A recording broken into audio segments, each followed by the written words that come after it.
everyone. Good afternoon. I'm Sayukta from Radiance with You YouTube channel. I'm sure all of you must be keeping good health. Today we are talking about something that affects everyone, no matter where you live, that is fungal infections. We are going to have an important chat about them and how we can stop them from spreading by taking action early.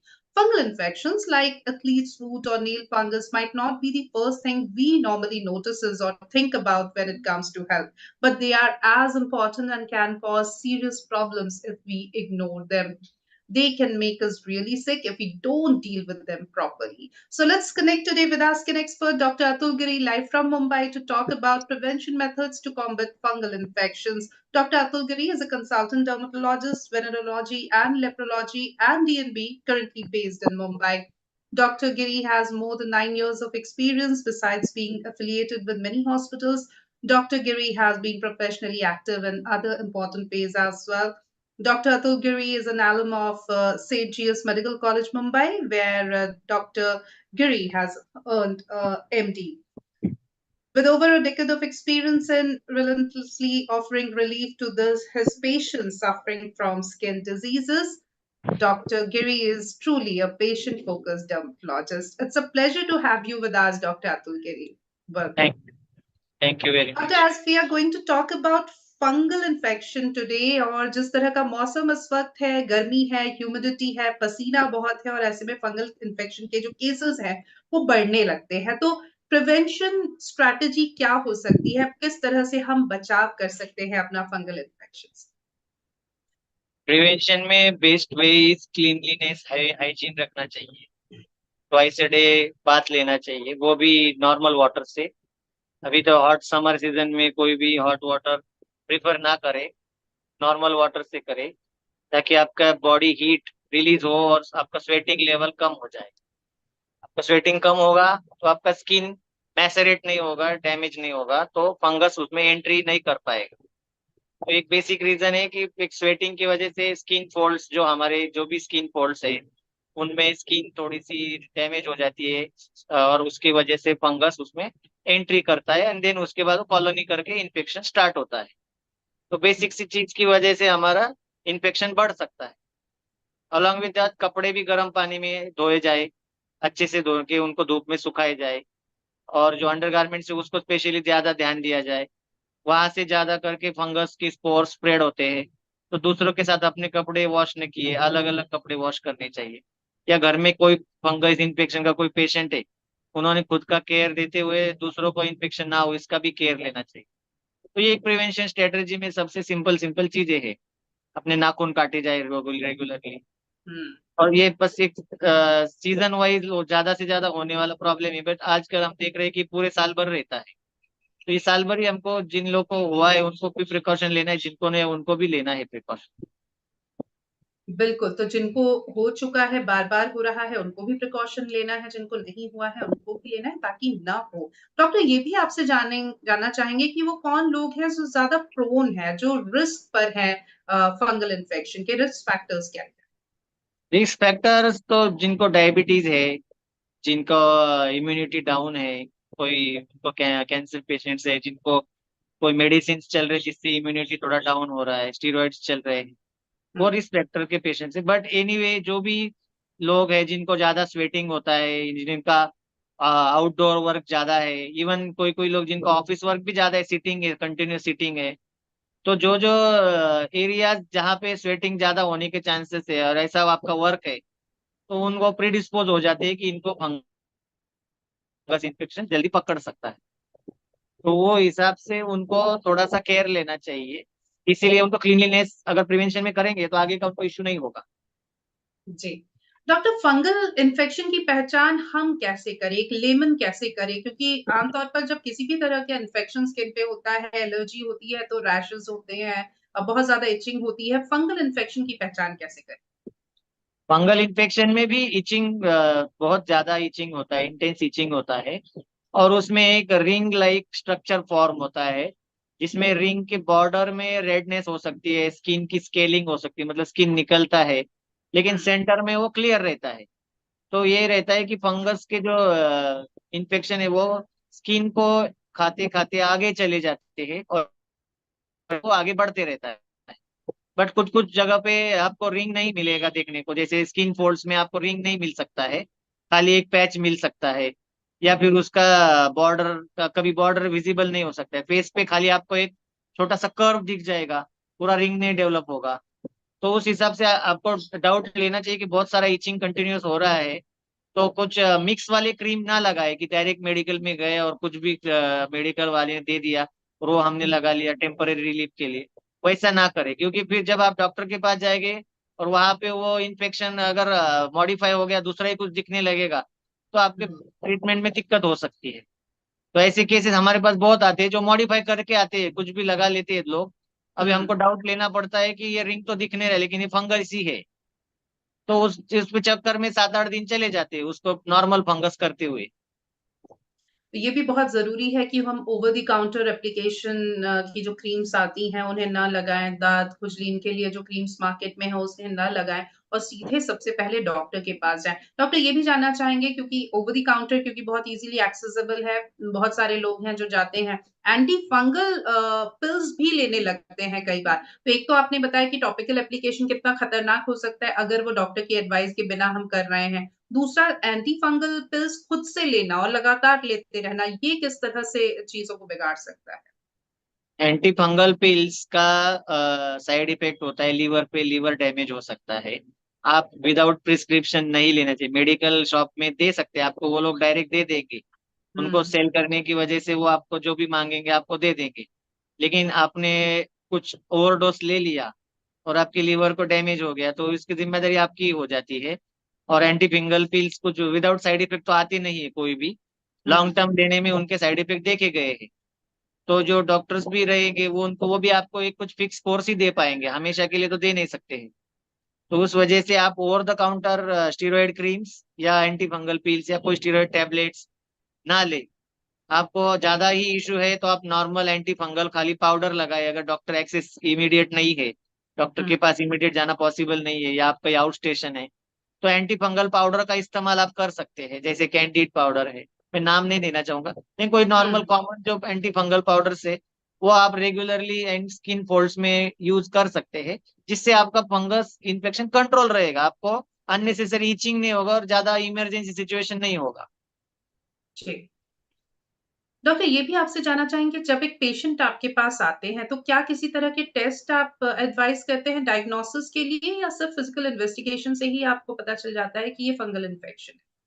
Fungus infection के लिए test तो होते हैं, ऐसे जैसे आप उसको KOH culture कर सकते हैं, केओएच माउंट पे आप फंगल इन्फेक्शन डिटेक्ट कर सकते, देख सकते हैं। बट आजकल ये इतना कॉमन हो गया है कि अभी टेस्ट ऑलमोस्ट कोई करता नहीं है, ये पहले करते थे जब ये अनकॉमन था। अब इतना कॉमन होने की वजह से ये क्लिनिकली डायग्नोस करके पेशेंट को ट्रीटमेंट शुरू करना पड़ता है।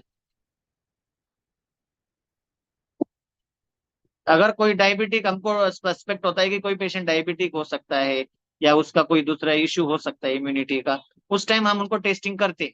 बट एज सच फंगस के लिए कोई अलग से स्पेसिफिक टेस्ट नहीं। हुँ। और ट्रीटमेंट ऑप्शंस क्या-क्या हैं डॉक्टर? किस तरह से ट्रीटमेंट लाइन ऑफ ट्रीटमेंट आप डिसाइड करते हैं? क्या ट्रीटमेंट ऑप्शंस अवेलेबल ट्रीटमेंट हैं? डिपेंड है, पेशेंट का एज कितना है, पेशेंट का वेट कितना है, या पेशेंट को और कोई सी बीमारी है साथ में, या कोई दूसरा इश्यूज है जिसकी वजह से फंगस हुआ है, उसके फंगस का टॉपिकल ट्रीटमेंट भी है और मेडिकेशन, ओरल मेडिकेशन लेने का भी ट्रीटमेंट है। तो हुँ, जब ज्यादा सी मोस्टली हम प्रीफर करेंगे कि उनको माइल्ड इन्फेक्शन रहेगा तो उनको टॉपिकल क्रीम, सोप या पाउडर देके उनको कंट्रोल किया जाए, उनको हाइजीन मेंटेन करने के लिए एडवाइस किया जाए। और एकदम हमें लगे कि ये सीवियर मल्टीपल प्लेसेस पे आ रहा है, लॉन्ग टर्म बहुत दिन से है, हुँ, तो उनको हम ओरल मेडिकेशन पे दे देते हैं। उसमें भी हम उनको 2 weeks course, 4 weeks course, 6 weeks course, 8 weeks ऐसा कोर्सेस रहते हैं। डिपेंड कैसा किसको जितना फंगस है उतना कोर्स थोड़ा 3 मंथ्स तक मैक्सिमम दे सकते हैं। बिल्कुल।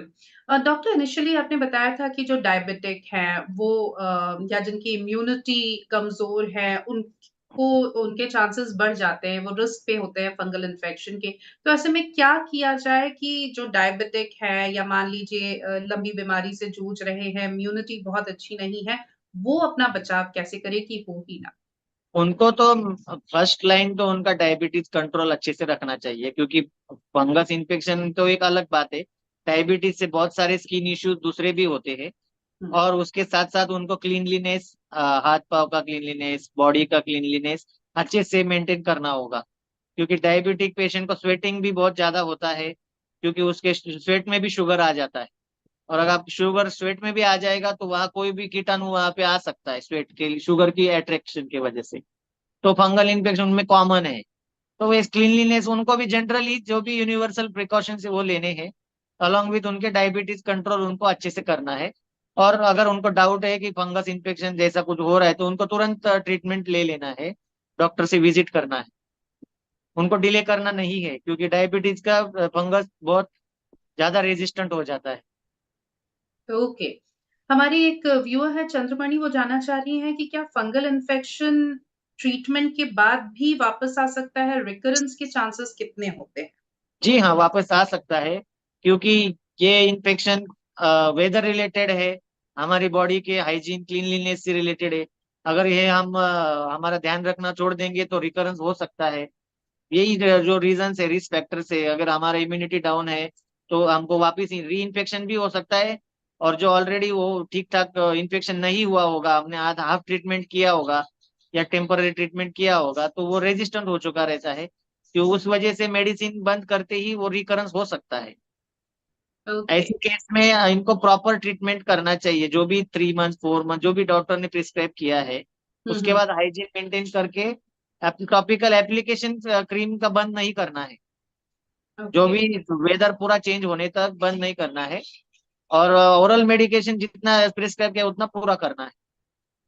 ये एक बहुत महत्वपूर्ण बात है, क्योंकि बहुत ऐसा होता है हमारी सोसाइटी में, हमने देखा है डॉक्टर, जैसा आप कह रहे हैं, कि मान लीजिए डॉक्टर के पास गए, ट्रीटमेंट लेना शुरू किया, 1 महीने में आराम लगा तो हम खुद से ही ट्रीटमेंट फर्दर जो है बंद कर देते हैं। जी हाँ। डॉक्टर से कंसल्ट नहीं करते। फिर थोड़े टाइम बाद फिर से लग रहा है कि नहीं, फिर से हमें रैशेज़ हो रहे हैं, इचिंग हो रही है, तो हम फिर से, क्योंकि प्रिस्क्रिप्शन हमारे पास है, हम जाके ओवर द काउंटर दवाई लाते हैं और फिर से अपना ही ट्रीटमेंट करने लगते हैं। तो कितना ज़रूरी है कि हम जो डोसेज डॉक्टर ने दिया है, जितने महीने के लिए, दिनों के लिए दवाई दी है, उतने दिनों के लिए एप्लीकेशन, दवाई ये सब कंटिन्यू रखें। डॉक्टर की प्रिस्क्रिप्शन को मानना कितना ज़रूरी नहीं, ये तो बहुत जरूरी है। 100% उनको जो भी जितना भी प्रिस्क्रिप्शन आपको दिया गया है वो आपको लेना चाहिए, क्योंकि ये यही इसी इश्यूज की वजह से ये फंगस इन्फेक्शन सालों पर सालों बढ़ते जा रहा है।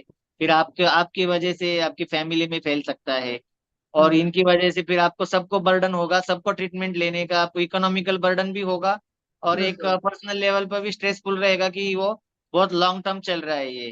तो ऐसे केसेस हमारे पास फैमिलीज आते हैं, जो हुँ। किसी एक की वजह से एक सोर्स रहता है जो सबको इन्फेक्शन स्प्रेड करता है।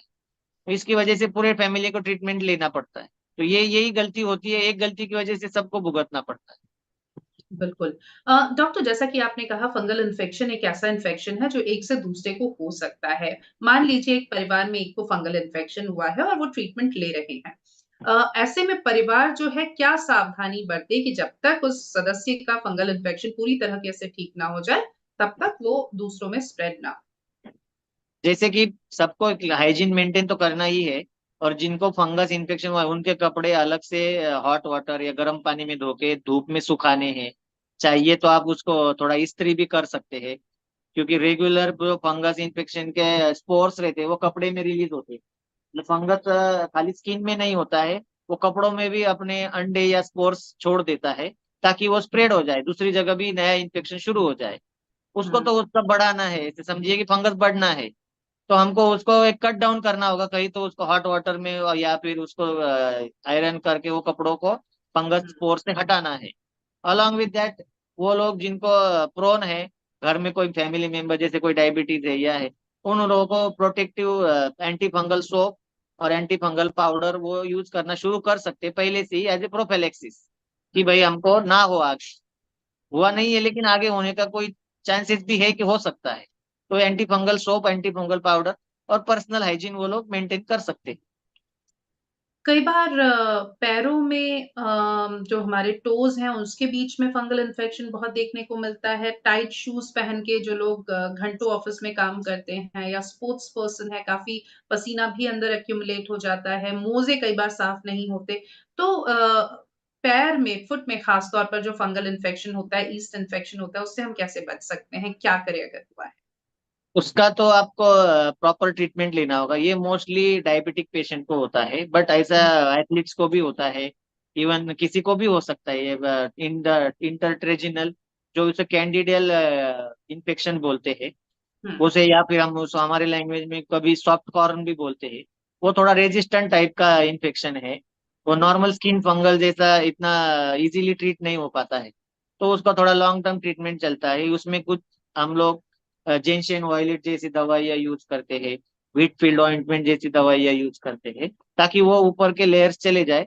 और डायबिटिक पेशेंट को, जैसे बोले, डायबिटीज कंट्रोल करना सबसे बेहद जरूरी है। हुँ, और जो ये एथलीट्स या फिर जिनको कंटिन्यूस शूज पहनना है, उन लोगों ने एंटी फंगल क्रीम या एंटी फंगल पाउडर का इस्तेमाल कंटिन्यू अपने टोज में करते रहना है। और जिसका उसका प्रॉपर ट्रीटमेंट जो बोला है, टेबलेट्स या क्रीम्स, वो कंटिन्यू रखना है। उससे वो इन्फेक्शन क्लियर हो जाएगा। बिल्कुल। एक और हमारी व्यूअर है मीनल, उनका सवाल है, can fungal infection affect internal organs? Internal organs के फंगस अलग होते हैं। जो हम अभी जो स्किन के फंगस की बात कर रहे हैं, वो स्किन में ही होता है। डीप टिश्यू फंगल इन्फेक्शन अलग होते हैं, जो इतने कॉमन नहीं है। वो डायबिटिक पेशेंट्स या इम्यूनो कॉम्प्रोमाइज पेशेंट्स को ही होते हैं। ये स्किन का फंगस इंटरनल ऑर्गन्स को अफेक्ट नहीं करता है, बट इसमें एक देखा गया है कि इसका हाइपर सेंसिटिविटी होता है आपको। जब आपको कोई एक जगह पे फंगस रहेगा और आपका वेदर चेंज हो गया, बहुत हॉट हो गया, तो एक रिएक्शन होती है, ईड रिएक्शन नाम की, जिसमें पूरे बॉडी में आपको इचिंग होती है। भले आपको कहीं फंगस है नहीं, फेस पे नहीं है, हैंड्स पे नहीं है, बट एक जगह फंगस ज्यादा दिन होने से आपके बॉडी में, ब्लड में वो आईजी लेवल बढ़ा देता है। इसकी वजह से आपको एलर्जी की प्रॉब्लम हो जाती है। सिंपल लैंग्वेज में आपको एलर्जी हो जाती है फंगस की, बट आपको हुँ, फंगस एक्चुअली एक ही जगह पे है। तो हुँ, उसके लिए मेन ट्रीटमेंट फंगस का ही होना चाहिए, तभी ये कम होगा। बिल्कुल। और डॉक्टर, इस पूरे सेशन को हम सम अप करें उससे पहले कोई टेक होम मैसेज हमारे व्यूअर्स के लिए? टेक होम मैसेज ये है कि फंगस इन्फेक्शन अभी जैसे जैसे क्लाइमेट चेंज होते जाएगा, आगे भी इन फ्यूचर भी ये परसिस्टेंट रह सकता है। ये आगे भी और ज्यादा आने वाला है, ऐसा नहीं है कि ये कम हो जाएगा। ये हम अभी देख रहे हैं कि 10 साल से केसेस काफी ज्यादा आगे भी बढ़ सकते हैं। जब जब भी वेदर चेंज होते जाएगा, ये और भी बढ़ते जाएगा। तो ये पर्सनल हाइजीन या anti fungal soap, anti fungal powder use करना, ये बहुत जरूरी है regularly. Plus over the counter आप स्टेरॉइड क्रीम्स ना लगाए, ये बहुत बड़ा टेक होम मैसेज है। या कोई राइट। जालिम लोशन, सपोर्ट लोशन या ऐसे कोई क्रीम्स ना लगाए जिससे आपकी स्किन बर्न हो जाए विदाउट हुँ, मेडिकल एडवाइस। या कोई भी ऐसी क्रीम ना लगाए, देरोबिन जैसे कुछ लोग जला के आते पूरी स्किन। उनका हुँ, मानना होता है कि जलाने से ठीक हो जाएगा, बट उसके चक्कर में उनका स्किन खराब हो जाता है पूरा। तो ऐसे बिल्कुल, कुछ बिना बिना कुछ पूछे किसी डॉक्टर से खुद से कुछ ना करे। बिल्कुल।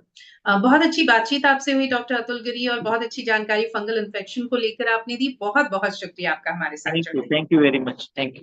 एंड व्यूअर्स, आपका भी बहुत-बहुत धन्यवाद कि आप हमारे साथ जुड़े और इसी तरह हमारे साथ बने रहें। रेडियंस विद यू हमारे यूट्यूब चैनल को सब्सक्राइब करना ना भूलें। Thank you, have a great day ahead.